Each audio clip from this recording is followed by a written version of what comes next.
അതെന്താണെന്ന് എനിക്ക് അറിഞ്ഞൂടാ. ഈ വാണക്കുറ്റി പിന്നെ ആ, അവിടുത്തെ ഒരു ചാനലിനകത്ത് ന്യൂസ് ലൈവ് ഒക്കെ ചെയ്തുകൊണ്ടിരുന്ന ഒരുത്തനാണ്. പിന്നെ നമസ്കാരം. സംസ്കാരമില്ലായ്മ ഒരു തെറ്റാണോ എന്ന് ചോദിച്ചിട്ടുണ്ടെങ്കിൽ നമുക്ക് പറയാൻ പറ്റില്ല. പിന്നെ ഓരോ വ്യക്തിയുടെ സംസ്കാരം ആ വ്യക്തി വളർന്നു വരുന്ന ഒരു രീതിക്കൊക്കെ അനുസരിച്ചിട്ടാണ്. അപ്പം ഈ പർട്ടിക്കുലർ വോയിസ് കേട്ടപ്പം എനിക്ക് അതാ പറയണമെന്ന് തോന്നിയത്. എന്തൊരു അഭിനയായിരുന്നു ബിഗ് ബോസിൽ വന്നിരുന്നിട്ട്. ഓ, കണ്ടുപിടിച്ച കുറ്റം എന്തായിരുന്നു?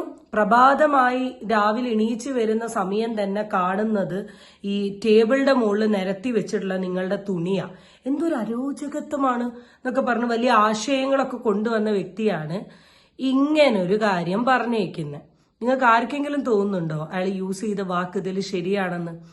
ഈ ഒരു വീഡിയോ ഞാൻ 2-3 യൂട്യൂബേഴ്സിന്റെ ചാനലിൽ കണ്ട സമയത്ത് ഈ ഒരു വോയിസ് കണ്ടപ്പോഴാണ് എനിക്ക് ഈ ഒരു ടോപ്പിക് എടുത്ത് റിയാക്ട് ചെയ്യണം, സംസാരിക്കണം തോന്നിയത്. അനീഷ് എന്ന് പറയുന്ന കണ്ടസ്റ്റന്റിനെ കുറിച്ച് അതിൽ വൈൽഡ് കാർഡ് ആയിട്ട് കയറി ചെന്നിട്ടുള്ള ബിഗ് ബോസിലെ വിന്നറായിട്ടുള്ള എല്ലാവരെയും റോസ്റ്റ് ചെയ്യുന്ന സാബുമോൻ എന്ന് പറയുന്ന വ്യക്തി പറഞ്ഞൊരു കാര്യമാണിത്. എന്തുവാ സംസ്കാരം? അത് നമുക്ക് ആ ഓഡിയോ മുഴുവനായിട്ട് കാണാം, എന്നിട്ട് ബാക്കി. അതെന്താണെന്ന് എനിക്ക് അറിഞ്ഞൂടാ. ഈ വാണക്കുറ്റി പിന്നെ അവിടുത്തെ ഒരു ചാനലിനകത്ത് ന്യൂസ് ലൈവ് ഒക്കെ ചെയ്തുകൊണ്ടിരുന്ന ഒരുത്തനാണ്. പിന്നെ ലോകത്തുള്ള സകല പിന്നെ റിയാലിറ്റി ഷോസിനകത്തും ചെന്ന് പാർട്ടിസിപ്പേറ്റ് ചെയ്യുന്ന കക്ഷിയാണ്. അങ്ങനത്തെ കണക്ഷൻ വെച്ച് കയറിയാണ് ബിഗ് ബോസ്. കോമണൻ എന്നും പറഞ്ഞുകൊണ്ട് ഇവനെ കയറ്റിവിട്ടാൻ തന്നെ നിങ്ങൾ അവരുടെ എന്ന് ചോദിക്കണം. ഞാൻ അതിന്റെ റിയാലിറ്റിയാണ് പറഞ്ഞത്. വേണമെങ്കിൽ എടുത്താൽ മതി, ഇല്ലെന്നുണ്ടെങ്കിൽ. ആദ്യം എനിക്ക് പർട്ടിക്കുലർ ഓഡിയോനോട് തോന്നിയ ഒരു വെറുപ്പ് എന്താന്ന് വെച്ചാൽ, അനീഷ് എന്ന് പറയുന്ന കണ്ടസ്റ്റന്റിനെ വാണക്കുറ്റി എന്ന് വിളിച്ചു. അതൊരിക്കലും ഒരു നല്ല വേർഡായിട്ട് തോന്നുന്നില്ല. നല്ല സംസ്കാരമുള്ള ഒരുത്തൻ വിളിക്കുന്ന വേർഡായി തോന്നിയിട്ടില്ല. സാബുമോൻ എന്ന് പറയുന്ന വ്യക്തി വളരെ ഫേക്ക് ആണെന്ന് തെളിയിച്ച ഒരു സാധനം തന്നെയാണിത്. എത്ര കണ്ടസ്റ്റൻസുകള് അതിൻ്റെ ഉള്ളില് കോമണറായിട്ട് പോയി. ഇപ്പൊ ശോഭ പോയി, അതുപോലെ എന്താണ് ഷിയാസ് കരീം പോയി, അങ്ങനെ എത്ര ആൾക്കാർ അതിൻ്റെ ഉള്ളിൽ പോയി. ഇവർക്കാർക്കുമില്ലാത്ത ഒരു അഹങ്കാരമാണ് ഈ സാബുമോന്. കാരണം ഞാൻ ടൈറ്റിൽ വിന്നറാണ്, ബിഗ് ബോസ് 1 എന്തോ ഒരു സെറ്റപ്പ് സംഭവമാണ് എന്നുള്ള ഒരു വിചാരത്തിലാണ് ഈ പർട്ടിക്കുലർ വ്യക്തി ഈ സാധനങ്ങൾ കാണിച്ചു കൂട്ടുന്നത്. ആദ്യം മറ്റൊരാളെ ഈ വാണക്കുറ്റി എന്ന് വിളിക്കുന്നതിന് മുമ്പ് അത് സ്വന്തം സ്വഭാവം എന്താന്നുള്ളതൊന്ന് മനസ്സിലാക്കുന്നത് നല്ലതാണ്. ആൻഡ് സെക്കൻഡ് തിങ്, ഇവിടെ പറഞ്ഞ കോമണർ, ഇവിടെ ഈ അനീഷ് എന്ന് പറയുന്ന വ്യക്തി കോമണർ ആണ് എന്ന് പറഞ്ഞത് അമിയാദാസ് അല്ല, അല്ലെങ്കിൽ ഈ അനീഷ് കോമണർ ആണ് എന്ന് സംസാരിക്കുന്ന ഞങ്ങളല്ല. ബിഗ് ബോസ് റിയാലിറ്റി ഷോ തന്നെ അനീഷിനെ ഇറക്കിയിരിക്കുന്നത് കോമണർ ആയിട്ടാണ്. ഈ കോമണർ എന്ന് പറഞ്ഞാൽ ഉദ്ദേശിക്കുന്നത് ഈ സ്ഥലമില്ലാത്ത, ബാങ്ക് ഡെപ്പോസിറ്റ് ഇല്ലാത്ത, ഗവൺമെന്റ് ഉദ്യോഗസ്ഥനല്ലാത്ത, ഈ റോഡ് സൈഡിൽ കിടക്കുന്ന ഒരു വ്യക്തിനെ എടുത്ത് കൊണ്ടുവരുന്നതല്ല കോമണർ. കോമണർ എന്ന് വെച്ചാൽ മീഡിയ പ്രൊഫൈൽ അധികം ഇല്ലാത്ത ഒരു വ്യക്തി. ഞാൻ സത്യസന്ധമായി പറയല്ലോ, ഞാൻ അനീഷ് എന്ന് പറയുന്ന വ്യക്തിനെ ഞാൻ ഇപ്പോഴാണ് കാണുന്നത്. നിങ്ങൾ പറഞ്ഞ പോലെ റിയാലിറ്റി ഷോയിൽ പങ്കെടുത്തിട്ടുണ്ടാവും, പല സാധനത്തിലുണ്ടാവും, പക്ഷെ അതൊന്നും ഇന്നത്തെ മീഡിയയ്ക്ക് വിസിബിൾ ആയിട്ടുള്ള ഒരു വ്യക്തിയല്ല. ആൻഡ് ഇദ്ദേഹം കോമണറാന്ന് പറഞ്ഞ ബിഗ് ബോസ് ആടോ? ബിഗ് ബോസിനില്ലാത്ത പ്രശ്നമാണ് ഈ സാബുമോനൊക്കെ. അതാ ഞാൻ പറയുന്നത്, ബിഗ് ബോസ് പഴയ കണ്ടസ്റ്റന്റിനെ കൊണ്ടുവരുമ്പോൾ കുറച്ച് സ്റ്റാൻഡേർഡ് ഉള്ള ആൾക്കാരെ കൊണ്ടുവരിക. എത്രയോ ആൾക്കാരോട് ബിഗ് ബോസിനെ പറ്റി റിവ്യൂ എടുക്കുന്നു, എത്രയോ ആൾക്കാർ എന്തൊക്കെയോ അഭിപ്രായങ്ങൾ പറയുന്നു. പക്ഷെ ഇങ്ങനെ സ്റ്റാൻഡേർഡ് ഇല്ലാണ്ട് ഒരു റിപ്ലൈ ഞാൻ ആദ്യമായിട്ട് ഒരാളുടെ സൈഡിൽ നിന്ന് കേട്ടെ. ഇനി ഇന്റർവ്യൂലൊക്കെ കാര്യമായിട്ട് എന്തൊക്കെയൊക്കെ അവിടെ കിടന്ന് പ്രസംഗിക്കുന്നുണ്ട്. ആർക്കെങ്കിലും കാണണമെന്നുണ്ടെങ്കിൽ അതൊക്കെ പോയി ഒന്ന് നോക്കാം. എനിക്ക് അതൊന്നും നോക്കാൻ വയ്യ, കാരണം ഇയാളുടെ യഥാർത്ഥ മുഖം ഈ ഓഡിയോയിൽ കൂടെ മനസ്സിലായല്ലോ, അത് മതി. എന്റെ ചാനലിലോട്ട് എല്ലാവർക്കും സ്വാഗതം. വീഡിയോ ഇഷ്ടപ്പെട്ടിട്ടുണ്ടെങ്കിൽ ലൈക്ക് ചെയ്യാനും ചാനൽ ഇഷ്ടപ്പെട്ടാൽ സബ്സ്ക്രൈബ് ചെയ്യാനും നിങ്ങൾ ആരും മറക്കരുത്. ഇത് ഞാൻ പറയാത്തത് ഈ ഓഡിയോ കേട്ടതിന്റെ ഒരു റിഫ്ലക്ഷൻ അവിടെ കൊടുക്കണം എന്നുണ്ടായിരുന്നു. അത് കഴിഞ്ഞിട്ട് ബാക്കിയിലോട്ട് പോകാൻ എനിക്ക് തോന്നിയില്ലോ, അതുകൊണ്ടാണ്. അപ്പം ഇന്നത്തെ ബിഗ് ബോസിലെ രാവിലെ മോർണിംഗ് ടാസ്കുമായി ബന്ധപ്പെട്ടിട്ട് ഒരു വിവാദം ഇപ്പൊ നടക്കുന്നുണ്ട്. നമുക്ക് ആദ്യം ആ വിവാദത്തിലോട്ട് പോകുന്നതിന് മുമ്പ് അതിന് മുമ്പ് ഉണ്ടായിരുന്ന ചെറിയൊരു കച്ചറയുണ്ട്, അതൊന്ന് കാണാം. എന്റെ വായ അടയ്ക്കാനായിട്ട് 3 തവണ പറയുന്നു എന്ന് പറഞ്ഞിട്ട് ഇരിക്കുന്നു. അതേ കാര്യം തന്നെ ഇപ്പൊ ആര്യനും ചെയ്യുന്നു. മനസ്സിലായോ? ഇതന്നെയാണ് ഇവിടെ പറയുന്ന പാർഷ്യാലിറ്റി. ഞാൻ എന്തെങ്കിലും കാര്യം ചെയ്തിട്ടുണ്ടെങ്കിൽ അത് ഇല്ലാണ്ടാക്കാൻ നോക്കിയിട്ട് ഞാൻ ചെയ്ത അതേ കാര്യം തന്നെ ഇവിടെ ചെയ്യുന്നു, അല്ലെ? അനീഷ് ഈ പറഞ്ഞൊരു സാധനം, അനീഷ് എന്ന് പറയുന്ന വ്യക്തിയില് എനിക്കും പേഴ്സണലി കുറച്ചെങ്കിലും ഇറിറ്റേഷൻ തോന്നിയിട്ടുള്ള സാധനം ഈ റിപ്പീറ്റേഷനാണ്. ഒന്നാമത് സാധാരണ ആൾക്കാർ സംസാരിക്കുന്ന പോലെയല്ല, ഒരു അച്ചടി ഭാഷയാണ്. ഈ അച്ചടി ഭാഷ അനീഷിൽ മാത്രമൊന്നുമില്ല, എന്റെ എത്രയോ ഫ്രണ്ട്സ് ഈ രീതിയിൽ സംസാരിക്കുന്ന ആൾക്കാരുണ്ട്. ഭയങ്കര വൃത്തിയില്ല മലയാളത്തിൽ. ഞാൻ അത്ര പ്രോപ്പർ മലയാളം ഒന്നുമല്ല. ഈവൻ നിങ്ങൾ തന്നെ എന്റെ വീഡിയോ കണ്ടിട്ടുള്ള ആൾക്കാർ തന്നെ എന്നോട് കമന്റ് ഇട്ടിട്ടുണ്ട്, ശേഷമല്ല, അങ്ങനെ കുറെ മിസ്റ്റേക്സുകൾ. അപ്പം ഒരു അച്ചടി ഭാഷയിൽ സംസാരിക്കുന്ന ഒരു വ്യക്തി ഒരു കാര്യം റിപ്പീറ്റ് പറയുമ്പം ആ സ്റ്റേറ്റ്മെന്റ് തന്നെയാണ് പറയുക. ഇപ്പൊ ലാസ്റ്റ് വീഡിയോയിൽ ഇട്ട പോലെ എനിക്ക് PR ഇല്ല, എനിക്ക് PR ഇല്ല, എനിക്ക് PR ഇല്ല, എനിക്ക് PR ഇല്ല, അങ്ങനെ റിപ്പീറ്റ് ചെയ്യാണ്. സെയിം സാധനം തന്നെ ഈ പെർട്ടിക്കുലർ വ്യക്തി ഇങ്ങനെ റിപ്പീറ്റ് ചെയ്തുകൊണ്ടിരിക്കുകയാണ്. അപ്പൊ അത് കേൾക്കുമ്പം ഓട്ടോമാറ്റിക്കലി എല്ലാവർക്കും അത് ഒരുപോലെ ഇഷ്ടമാവണമെന്നില്ല. ആൻഡ് അനീഷ് വന്ന ടൈം തൊട്ടിട്ട് ഈ ടൈം വരെ ഈ ഒരു സാധനം അനീഷിലുണ്ട്. അപ്പൊ നമുക്ക് മനസ്സിലാക്കാം അനീഷിന്റെ ഒരു സ്വഭാവം ഇതായിരിക്കാം, മേ ബി പുള്ളി ഇങ്ങനെ ആയിരിക്കാം എന്ന് കരുതാം. അല്ലാണ്ട് ഇങ്ങനെയൊക്കെ ഒരാൾക്ക് ആക്ട് ചെയ്യാൻ പറ്റുമോ? ആൻഡ് സെക്കൻഡ് തിങ്, ഇതേ മിസ്റ്റേക്ക് തന്നെ ബിഗ് ബോസിലുള്ള വേറെ എത്രയോ കണ്ടസ്റ്റൻസുകൾ ചെയ്തിട്ട് ഞാൻ ഓൾറെഡി കണ്ടിട്ടുണ്ട്. അവരിതൊക്കെ ചെയ്യുന്ന സമയത്ത് ബാക്കിയുള്ള വ്യക്തികൾ ഇങ്ങനൊരു വിഷയമാക്കലില്ല.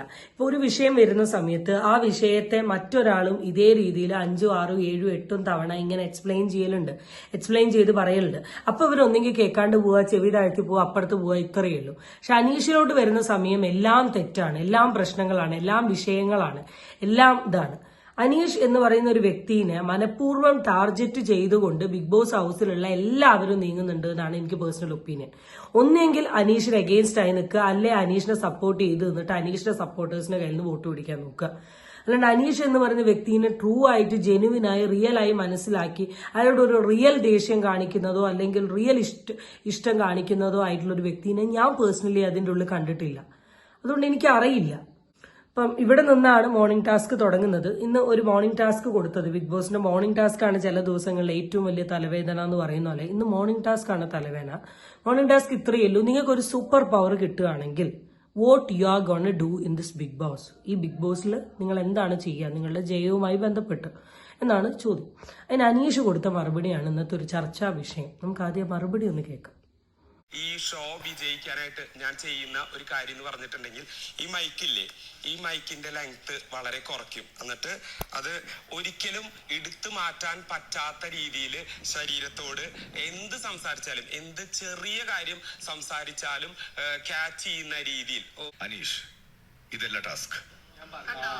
ഇവിടെ അനീഷ് പറഞ്ഞൊരു സ്റ്റേറ്റ്മെന്റ് എന്താന്ന് വെച്ചാൽ, ബിഗ് ബോസിന്റെ മൈക്കിന്റെ വലിപ്പം നല്ല ചെറുതാക്കും, അത് മേത്ത് ഫിക്സ് ചെയ്തേക്കാണ്. ആ മൈക്ക് ഒരിക്കലും എന്ത് ചെയ്യാൻ പറ്റില്ല, അഴിച്ചു കളയാൻ സാധിക്കില്ല. എന്ന് വെച്ചാൽ ഫുൾ ടൈം മൈക്ക് ഉണ്ടാവും. പൊതുവെ നിങ്ങൾ കണ്ടിട്ടുണ്ട് ടോയ്ലറ്റ് പോകുമ്പം, ഡ്രസ്സിംഗ് റൂമിൽ പോകുമ്പം, അല്ലെ ബെഡിന്റെ ഉള്ളിൽ കമ്പിളിന്റെ ഉള്ളിലൊക്കെ വെച്ച് പല കണ്ടസ്റ്റന്റും അങ്ങോട്ടും ഇങ്ങോട്ടും സീക്രട്ട് ഷെയർ ചെയ്യുന്നത്. അപ്പം അവർ മൈക്കുള്ള സമയം ആക്ട് ചെയ്തിരിക്കുക, അല്ലാത്ത സമയം. മെയിനായിട്ട് ഞാൻ കണ്ട അനുമോൾ, നൂറ, ആദില ഗ്യാങ്ങിന്റെ ഇടയിലാണ്. ബാക്കിയുള്ളവരൊന്നും ഞാൻ ശ്രദ്ധിച്ചിട്ടില്ല. ഇവർ ഈ 3 ആൾക്കാരുടെ ഇടയിലാണ്. അപ്പം മൈക്ക് ഫുൾ ടൈം ഉണ്ടെങ്കിൽ നമ്മൾ പറയുന്ന എല്ലാ കാര്യങ്ങളും, എല്ലാ മൈന്യൂട്ട് കാര്യങ്ങൾ വരെ ജനങ്ങൾക്ക് കേൾക്കാനും ഓരോരുത്തരെ കുറിച്ച് കറക്റ്റ് മനസ്സിലാക്കാനും ഒരു തീരുമാനം എടുക്കാൻ പറ്റുമെന്ന രീതിയിൽ അനീഷ് പറഞ്ഞു. അനീഷ് ഈ പറഞ്ഞതിനോട് എനിക്ക് പേഴ്സണലി തെറ്റ് തോന്നുന്നില്ല. കാരണം അനീഷ് പറയുന്നത് ഇവിടെയുള്ള ആൾക്കാർ നിങ്ങളുടെ മുമ്പിൽ കാണിക്കുന്നതോ അല്ലെ അവര് സൗണ്ട് ഇല്ലാത്ത സമയം പറയുന്നതോ രണ്ടും രണ്ടാണ്. അപ്പൊ അത് കണ്ടാൽ മാത്രമേ യഥാർത്ഥത്തിൽ ഇവരുടെ സ്വഭാവം എന്താ മനസ്സിലാക്കാൻ പറ്റൂ. അപ്പൊ അങ്ങനെ മനസ്സിലാക്കിയിട്ടുണ്ടെങ്കിൽ എനിക്ക് ജയിക്കാൻ പറ്റും എന്നാണ് അനീഷ് ഇവിടെ ഉദ്ദേശിച്ചത്. ഇതിൽ വേറെ വലിയ സീനൊന്നുമില്ല. പക്ഷെ ബിഗ് ബോസും കയറിയിട്ട് ഇത് മണ്ടത്തരാണ് പറയുന്നത്. പിന്നെന്താണ് ബിഗ് ബോസ്? അനീഷ് ഒരു സൂപ്പർ ഹീറോ ആണെങ്കിൽ അനീഷിന് ലഭിക്കുന്ന സൂപ്പർ പവർ എന്തായിരിക്കുമെന്നും അത് ഫിനാലയിൽ വിജയിക്കാനായി എങ്ങനെ വിനിയോഗിക്കുമെന്നും പറയുക. അത് തന്നെയാണ് ബിഗ് ബോസ് ഞാൻ പറഞ്ഞു വരുന്നത്. അങ്ങനെയാണെങ്കിൽ ഇവിടെ നടക്കുന്ന കള്ളത്തരങ്ങളോ. എന്റെ പൊന്നു ബിഗ് ബോസ് അല്ലേ ടാസ്ക് കൊടുത്തത്. അപ്പൊ പുള്ളിയുടെ സൂപ്പർ പവർ ഏത് പറയണം എന്നുള്ളത് പുള്ളിയുടെ ഇഷ്ടമാണ്. ബാക്കിയുള്ളവർ പറയുന്ന സൂപ്പർ പവർ ഒക്കെ കേട്ടിട്ട് ഇങ്ങനെ മിണ്ടാണ്ടിരുന്നല്ലോ. അനീഷ് എന്തെയും പറയുമ്പോൾ അനീഷ് എന്തെയും ചെയ്യുമ്പോൾ അനീഷ്, ഇതെന്തുവാ? സീരിയസ്ലി എനിക്ക് മനസ്സിലാവുന്നില്ല. ഞാൻ ആദ്യമേ പറഞ്ഞിരുന്നു അനീഷ് ഇപ്പൊ അത്യാവശ്യം ഹൈപ്പിൽ പോവാ. ഒരു കോമണർ ജയിച്ചിട്ടുണ്ട്, ചിലപ്പോൾ ബിഗ് ബോസിന് സാധിക്കണം എന്നില്ല. ബിഗ് ബോസിന് എപ്പോഴും ജയിക്കുമെന്ന് ഉറപ്പുള്ള ആൾക്കാരെ നൈസായിട്ട് പുറത്തിറക്കുക എന്നുള്ളത് ബിഗ് ബോസിന് ഒരു സ്ട്രാറ്റജി ആയിട്ടാണ് എനിക്ക് തോന്നുന്നത്. കാരണം അനീഷ് ഇപ്പൊ ജയിക്കുമെന്ന് മനസ്സിലായ സമയം ഓട്ടോമാറ്റിക്കലി അനീഷിന് കൊടുക്കാൻ പറ്റുന്ന രീതിയിലുള്ള നെഗറ്റീവ് കൊടുക്കുക. അനീഷിന് ആഗ്രഹമുള്ള, അനീഷിന് ഇഷ്ടമുള്ള ഒരു സൂപ്പർ പവർ അനീഷ് പറഞ്ഞു, അതിന് വരെ ബിഗ് ബോസ് ക്വസ്റ്റ്യൻ ചെയ്യുക. ബിഗ് ബോസിന് എന്താ കോമൺ സെൻസിൽ ആലോചിച്ചാൽ മനസ്സിലാവില്ല. എന്താ മിസ്റ്റേക്ക്? അനീഷിന് സൂപ്പർ പവർ കിട്ടിയ മൈക്ക് ചെറിയ മൈക്കാക്കി എല്ലാവരും ഫിറ്റ് ചെയ്യും. അപ്പൊ എല്ലാവരും പറയുന്ന കാര്യങ്ങൾ നാട്ടുകാർ മുഴുവൻ അറിയും. അപ്പൊ ഇവരുടെ യഥാർത്ഥ സ്വഭാവം എന്താന്നുള്ളത് നിങ്ങൾക്ക് മനസ്സിലാവും. ആ യഥാർത്ഥ സ്വഭാവം നിങ്ങൾക്ക് മനസ്സിലാവുന്നതോടുകൂടി തന്നെ എന്ത് ചെയ്യും? ഇപ്പൊ ഈ കൊടുക്കുന്ന വോട്ടും കാര്യങ്ങളൊന്നും കൊടുക്കാണ്ട് എന്റെ സൈഡിലോട്ട് വോട്ട് വരും എന്നുള്ളതാണ് അനീഷിന്റെ ഒരു പെർസ്പെക്റ്റീവ്.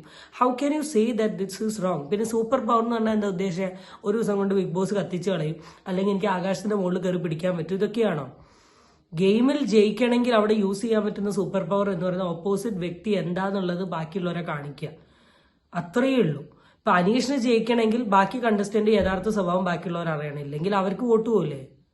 ബിഗ് ബോസിന് കിളി പോയി എന്നാ തോന്നുന്നത്. അല്ലെങ്കിൽ നൈസായിട്ട് അനീഷിനെ ഔട്ടാക്കാൻ വേണ്ടിയുള്ള പുതിയ സ്ട്രാറ്റജി ആയിരിക്കാം.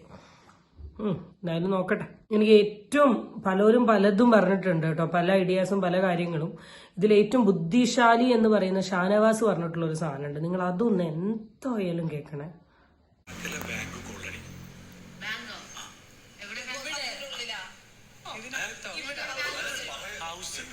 സകല ബാങ്ക് ഞാൻ കൊള്ളടിക്കും. എനിക്ക് ആൾക്കാരുണ്ടാവും പുറത്ത്. എന്നിട്ട് നിങ്ങളെല്ലാരും കൊടുത്ത PR എമൗണ്ടിലേറെ PR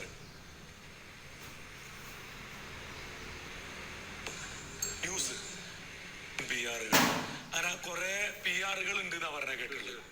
ആ PR ഞാൻ അങ്ങോട്ട് വിലക്ക് പോവാം ആദ്യം. പിന്നെ ഈ PR കൊണ്ടൊന്നും ഒരു കാര്യമില്ല എന്ന് പറയുന്ന ബിഗ് ബോസിന്റെ മൈൻഡ് ഞാനങ്ങ് മാറ്റിയിട്ട് ഈ തോട്ട് PR ആയാലും കുഴപ്പമില്ല, വോട്ട് വന്നാൽ മതി എന്നുള്ളൊരു മൈൻഡിലോട്ട് ഞാൻ ബിഗ് ബോസിനെ കൊണ്ടുവരും. കുറച്ച് കാശ് ബിഗ് ബോസിനും കൊടുക്കല്ല. എന്നിട്ട് ഈ PR വിലക്ക് വാങ്ങിയിട്ട് ഞാൻ സകല വോട്ടും മറിച്ചിട്ട് എനിക്ക് അനുകൂലമാക്കി മാറ്റിയിട്ട് ആ കപ്പ് ഞാൻ ഇവിടെ വെച്ചിട്ട് അപ്പൊ ഞാനൊരു സൂപ്പർ ഹീറോ ആവുമ്പോ എനിക്ക് ഇവിടെ ഇതെന്ത് സൂപ്പർ പവർ ആണെന്നുള്ളത് എനിക്ക് ശരിക്കും പറഞ്ഞാൽ മനസ്സിലായിട്ടില്ല. ഈ ഷോന്റെ ക്രെഡിബിലിറ്റീനെ ബാധിക്കുന്ന രീതിയിലുള്ള ഒരു സൂപ്പർ പവർ ആണ് ഇവിടെ പറഞ്ഞിട്ടുള്ളത്. കാരണം പൈസ കൊടുത്ത് ബിഗ് ബോസിനെ വരെ ഞാൻ വിലയ്ക്ക് വാങ്ങും എന്നുള്ളതും PR ഉപയോഗിച്ച് കപ്പ് നേടും എന്നുള്ളത്. അപ്പൊ ഡയറക്ട്ലി ഓർ ഇൻഡയറക്ട്ലി വീഡിയോ കാണുന്ന വ്യൂവേഴ്സിന്റെ ഫ്രണ്ടിലോട്ട് പോകുന്നത് PR ഉണ്ടെങ്കിൽ ബിഗ് ബോസിൽ ജയിക്കാൻ പറ്റും എന്നുള്ള കാര്യമാണ്. എന്തുവാ ഇത്? PR ഉപയോഗിച്ചാണ് അപ്പൊ ഇത്രയും കാലം ബിഗ് ബോസിൽ ജയിച്ചേ. ആൻഡ് ഈ ഷാനവാസ് പറഞ്ഞതുപോലെ കുറച്ച് പൈസ കൊടുത്തിട്ടുണ്ടെങ്കിൽ ബിഗ് ബോസ് ഇതിന് വീഴുമോ? ഒരു കോമണർ ആയിട്ടുള്ള വ്യക്തികൾക്ക് അങ്ങനെയൊക്കെ ചിന്തിച്ചൂടെ? ഈവൻ ലാസ്റ്റ് സീസണിൽ ഇറങ്ങിയിട്ടുള്ള ജിൻഡോ ആയി റിലേറ്റ് ചെയ്തിട്ട് അതിലുള്ള ആൾക്കാർ തന്നെ പല അഭിപ്രായങ്ങൾ പറഞ്ഞിട്ടുണ്ട്. പൈസ കൊടുത്താണ്, അങ്ങനെയാണ് ഇങ്ങനെയാണ് എന്നൊക്കെ ഉള്ള. അപ്പൊ അതൊക്കെ തെളിയിക്കുന്ന രീതിയിലാണോ? അല്ലെ ബിഗ് ബോസിന് ഇനി അങ്ങനെ വല്ല ആഗ്രഹം ഉണ്ടെങ്കിൽ എന്തിനാ ഈ പാവങ്ങളെ ഈ പ്രോഗ്രാം കാണിക്കാൻ നിർത്തുന്നത്? ബിഗ് ബോസ് ആഗ്രഹിച്ച ആളിയാളുടെ ഇയാൾക്കെ ഞാൻ കൊടുക്കുമെന്ന് പറഞ്ഞാൽ അങ്ങ് മുന്നോട്ട് പോയാൽ പോരെ.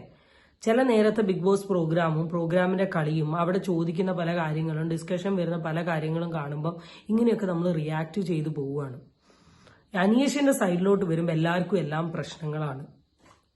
എങ്ങനെയെങ്കിലും അയാളെ നാണം കെടുത്തണം, എങ്ങനെയെങ്കിലും അയാളെ മോശമാക്കണം, എങ്ങനെയെങ്കിലും അയാൾക്ക് കിട്ടുന്ന വോട്ട് കളയണം. ഇപ്രാവശ്യം ഇതുവരെയുള്ള ഗെയിം അനുസരിച്ച് അനീഷിനും അനുമോളും ഒക്കെ ഒരേ ലെവൽ ഓഫ് ഫാൻസിൽ നിൽക്കുകയാണ്. ഇനി വരുന്ന 2 ആഴ്ചക്കുള്ളിൽ അനീഷ് ഔട്ട് ആവുകയാണെങ്കിൽ ഡെഫിനറ്റ്ലി ബിഗ് ബോസ് നല്ല ഗെയിം ഇതിൽ കിടന്ന് കളിക്കുന്നുണ്ട് എന്ന് നമ്മൾ ശരിക്കും പറഞ്ഞാൽ മനസ്സിലാക്കേണ്ടി വരും. സോ അത്രേ വിഷയത്തെ പറ്റി പറയാനുള്ളൂ. അടുത്ത നമുക്ക് വീണ്ടും കാണാം. Till then it's by.